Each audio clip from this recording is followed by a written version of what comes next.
சென்னை சேப்பாக்கம் பத்திரிகையாளர் மன்றத்தில் செய்தியாளர் சந்திப்பு நடைபெற்றது. அப்போது பேசிய சேலம் ஆர் பிரியாணி தமிழ்ச்செல்வன் அவர்கள் செய்தியாளர்களிடம் தெரிவித்திருப்பதாவது, கடந்த 21ஆம் தேதி முதல் 23ஆம் தேதி வரை 3 நாட்கள் வியட்நாமில் 2வது உலக தமிழர் மாநாடு சிறப்பாக நடைபெற்றது. இதில் 40க்கும் மேற்பட்ட நாடுகளில் இருந்து 100க்கும் மேற்பட்டவர்கள் கலந்து கொண்டனர். வணிகம் சார்ந்த கருத்துக்கள் இதில் பகிரப்பட்டது. நிகழ்வில் சிறப்பு அழைப்பாளராக விடுதலை சிறுத்தை கட்சியின் தலைவர் திருமாவளவன், பல்வேறு அமைப்புகளின் தலைவர்கள் மற்றும் இலங்கையிலிருந்தும் தமிழ் ஆர்வலர்கள் வருகை புரிந்திருந்தனர். யாழ்ப்பாணத்தில் புதிய கிளையை துவங்க உள்ளதாகவும் அவர் தெரிவித்தார். புலம்பெயர்ந்த தமிழர்கள் தங்களுடைய குழந்தைகளுக்கு தமிழ் சொல்லித்தரவில்லை என்று தெரிவித்தார். அவர்கள் குழந்தைகளுக்கு தமிழ் கற்றுத்தர வேண்டும் என்றும் கூறினார். விவசாயம், சுற்றுலா போன்றவற்றை வளர்ச்சி அடைய செய்ய வேண்டும் என்று கூறினார். அனைவருக்கும் உதவ வேண்டும்.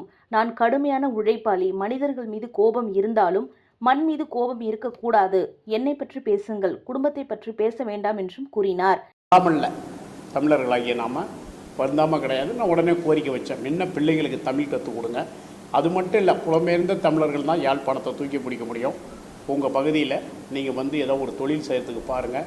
இன்னமும் நான் அந்த பலாலி விமான நிலையத்திலேருந்து நான் யாழ்ப்பாணம் போகிற வழியில் பார்த்தா இன்றைக்கும் சிதைந்த வீடுகள் அப்படியே தான் இருக்குது, புதுப்பிக்கப்படலை. எவ்வளோ பகுதியில் நெடுத்தீவிலையும் பார்த்தேன், இன்னமும் அப்படியே தான் கிடக்கு அந்த வீடுகள்லாம். எல்லாம் விட்டுட்டு போன புலந்தமர்கள். இப்போ கண்ணகிக்கு அந்த ஊர் பணத்துக்கு 100 கோடியில் கிடக்கிற இடம் நெடுத்தீவில் புங்குடித்தீவு கோயில் கட்டியிருக்காங்க. போனால் எல்லோரும் பாருங்கள், ரொம்ப பிரமாதமாக. நெல்லூர் கந்தசாமி கோயிலை தான் பார்ப்பீங்க யாழ்ப்பாணத்தில். இப்போ அந்த கண்ணகி கோயில் 100 கோடியில் இலங்கை மணியில் புலம்பெயர்ந்த தமிழர்கள் தான் அதை கட்டியிருக்கிறாங்க, கடற்கரை ஒட்டி. அந்த காணொலியை நான் ஆர்ஆர் தமிழ் நம்ம யூடியூப்பில் நான் ஒளிபரப்பியிருந்தேன்.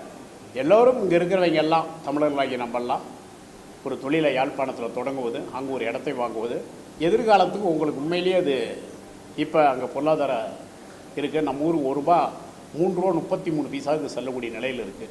இந்த நேரத்தில் இங்கே இருக்கிறவங்க போய் அங்கே சொத்து வாங்கினா உங்களுக்கு எதிர்காலத்துக்கு நல்ல ஒரு வருமானம் இருக்கும். தமிழக வணிகர்களுக்கு சொல்கிறேன், ரியல் எஸ்டேட் பண்ணுறவங்களுக்கும் சரி. எனக்கு ஒரு ஆசை அந்த ஊர் வளரணுன்னு.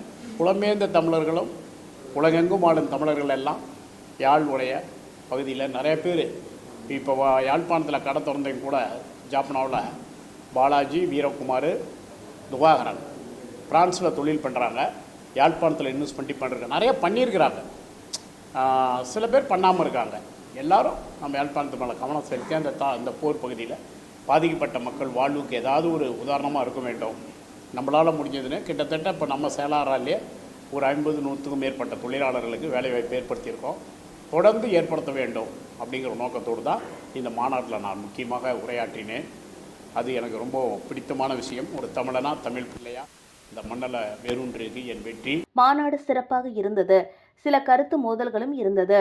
நேரம் குறைவாக இருந்த காரணத்தினால் அனைவருக்கும் பேச வாய்ப்பு கிடைக்கவில்லை.